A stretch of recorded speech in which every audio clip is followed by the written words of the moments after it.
কুয়েতে অবস্থিত মার্কিন বাহিনীর একটি সামরিক ঘাঁটিতে হামলা চালিয়ে হিমার্স ক্ষেপণাস্ত্র লঞ্চার ধ্বংসের দাবি করেছে ইরান।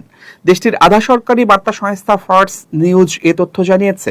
পরে Islamic revolutionary guard corps IRGC এক বিবৃতিতে হামলার দাবি নিশ্চিত করে। আইআরজিসির দাবি, কুয়েতে থাকা যুক্তরাষ্ট্রের ভূমি থেকে ভূমিতে নিক্ষেপযোগ্য ক্ষেপণাস্ত্র ব্যবস্থার একটি ঘাঁটিকে লক্ষ্য করে ড্রোন হামলা চালানো হয়েছে। এতে দুটি হিমার্স ক্ষেপণাস্ত্র লঞ্চার এবং ক্ষেপণাস্ত্র সংরক্ষণাগারে আগুন লেগে সেগুলো সম্পূর্ণ ধ্বংস হয়ে যায়। বিবৃতিতে আরও বলা হয়েছে, এসব হিমার্স লঞ্চার থেকে ইরানের উপর ক্ষেপণাস্ত্র হামলার প্রস্তুতি চলছিল।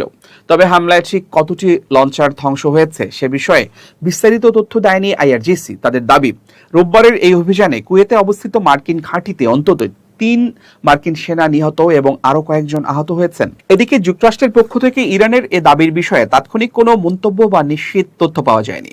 হিমার্স বা high mobility artillery rocket system যুক্তরাষ্ট্রের তৈরি একটি হালকা ট্রাক ভিত্তিক ও উচ্চ নির্ভুল সম্পন্ন বহুমুখী রকেট উৎক্ষেপণ ব্যবস্থা, যা দীর্ঘ পাল্লার নির্ভুল হামলার জন্য ব্যবহৃত হয়।